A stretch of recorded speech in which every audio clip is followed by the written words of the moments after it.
Ayahku mengubahku menjadi monster. 55 setelah Perang Dunia II, Area 51 adalah fasilitas rahasia bernama Inita Springs Air Force Auxiliary Camp. Itu menampung senjata canggih dan akhirnya menjadi pusat eksperimen biologis yang menakutkan. Ayah saya, Doc Western, adalah salah satu dokter ilmuwan yang bekerja di sana. Ayah, saya ingin menciptakan prajurit super yang secara eksperimental kuat, yang lukanya sembuh dengan cepat dan dapat menahan kelelahan yang ekstrem, kondisi yang keras, dan dapat bertahan lama tanpa makan atau minum. Untuk mewujudkannya, ia berinisiatif melakukan eksperimen yang sangat berbahaya. Ayah saya membutuhkan seorang sukarelawan, dan pikiran awalnya adalah gelandangan atau tahanan. Tapi seorang sukarelawan bukanlah satu-satunya yang dibutuhkan ayahku. Dia membutuhkan individu yang sehat sempurna dan memiliki kondisi fisik dan moral yang sangat baik. Setelah memikirkan eksperimen tersebut, ayah saya membuat keputusan yang mengerikan.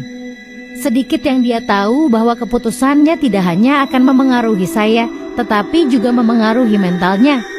Dia memutuskan untuk menjadikan saya putrinya sendiri, subjek percobaan.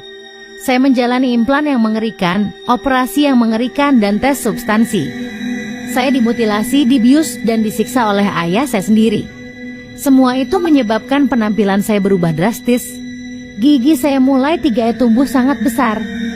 Tulang saya menjadi besar yang membuat kulit saya meregang sedemikian rupa sehingga terlihat keriput pada anggota tubuh saya yang memanjang.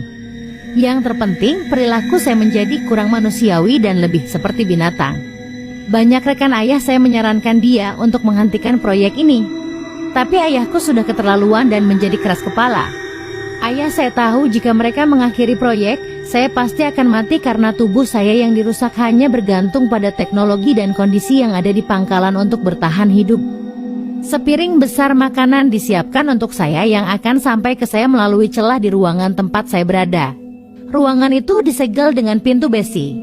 Para juru masak tidak pernah tahu makhluk seperti apa yang telah diubah ayah saya di balik pintu itu. Yang mereka tahu hanyalah rumor tentang monster yang ada di dalam. Ayah saya akan datang dan mencoba untuk berbicara dengan saya dan akan mulai menangis berdiri di depan pintu. Saat itu saya telah kehilangan semua sisa kemanusiaan dalam diri saya dan proyek ini secara resmi gagal.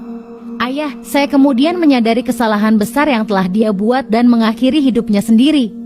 Tetapi sebelum melakukannya, dia memohon kepada pihak berwenang untuk tidak membunuh putrinya dan mencoba mengembalikan saya ke keadaan normal atau setidaknya membiarkan saya hidup.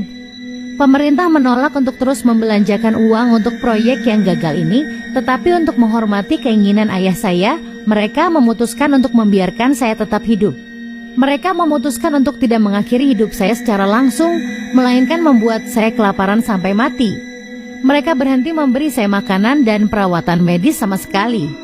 Saya mulai melolong dan mencakar kamar tempat saya berada. Begitu saya berhasil keluar dari kamar, alarm berbunyi. Beberapa saat kemudian, pihak berwenang menemukan sisa-sisa 2 penjaga. Pencarian segera dilakukan di sekitar dan di dalam pangkalan. Mereka akhirnya menemukan saya dan mencoba membunuh saya dengan senjata, tetapi peluru dan bahan peledak tidak merusak saya sama sekali. Mereka berhasil menangkap dan menempatkan saya di area bawah tanah pangkalan. Mereka memutuskan untuk menjebak saya di sana selama sisa hidup saya. Mereka menyegel area di bawah lapisan baja dan beton. Sudah lebih dari 70 tahun sejak hal ini terjadi pada saya dan para pekerja area 51 mengklaim bahwa hingga hari ini mereka terkadang mendengar goresan dan suara mendengus dari bawah tanah.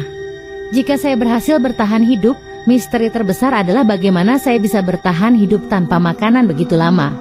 Semua informasi ini dirilis oleh mantan pembersih yang bekerja di lokasi tersebut. Dia setuju untuk mengungkapkan informasi ini dengan mengorbankan nyawanya sendiri karena dia tidak dapat terus memikul beban berat untuk menjaga rahasia. Jika bukan karena dia, tidak ada yang akan tahu eksperimen menyakitkan dan tanpa ampun apa yang saya jalani.